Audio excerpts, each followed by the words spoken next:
Regan Slaymaker for Not Just Boxing, and I have the pleasure to be joined by the former undisputed super lightweight world champion Josh Taylor. Josh, I mean, back in Liverpool, mate, but first of all, how are you? Yeah, good. Just over the road from my apartment, so yeah, to come over here and watch the press conference, so I never got to see much of it, but yeah, it was good. Definitely, I won't keep you for too long. Let's jump straight into it. May 24th, Ekow Essuman. I wasn't at the launch press conference, but I'm a really big fan of this fight and really glad to see you back in the ring in Scotland as well, mate. Yeah, I'm looking forward to it. You know, it's a fresh start for me. It's a fresh fresh set of goals. You know, what I want to do at the sport and continue my sport. You know, I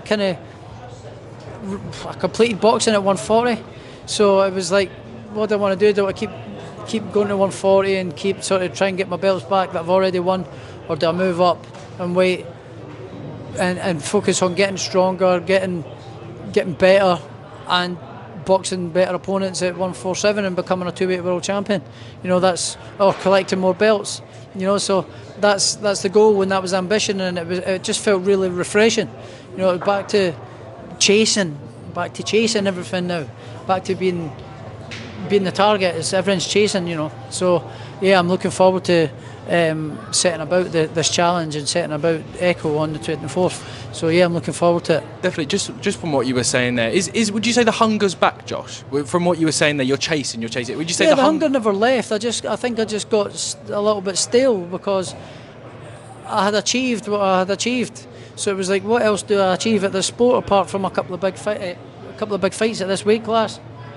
No, I want to add more accolades to my name. You know, I want to add more titles and more greatness to the name. You know, undisputed champion. Let's maybe become a two-weight or undisputed world champion. You know, it's a long-term goal, but it's one baby steps at a time. Have this fight, do the business, then get a big fight at welterweight, maybe even a domestic sort of title. I haven't boxed for a domestic title, but the domestic scene at welterweight is pretty hot.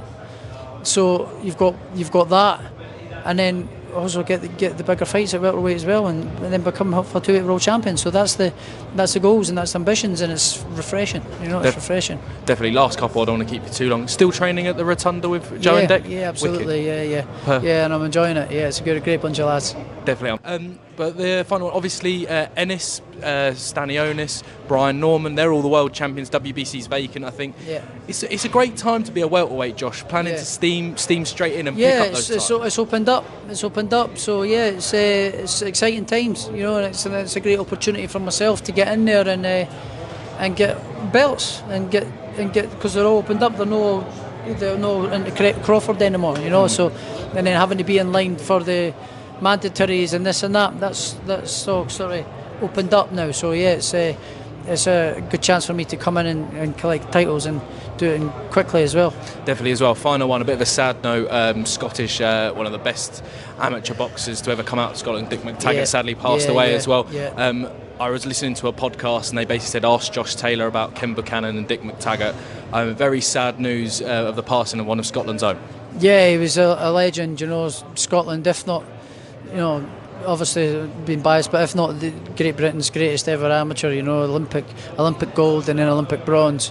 So yeah, just a sad bit of news to hear, because I spent a bit of time with Dick McTaggart when I was up the road doing a couple of things. We went to a couple of events, same events and stuff, so I got a chance to sit and talk with him and speak to him about his days and training and all that. So yeah, it's a sad loss to Scottish boxing, you know, and may God rest his soul. So yes, and wish send my condolences out to his family at this difficult time as well. Definitely echo those words. Couldn't have put it better. Thank you very much for your time, Josh. Always a pleasure, my friend. Thank you very much. Cheers.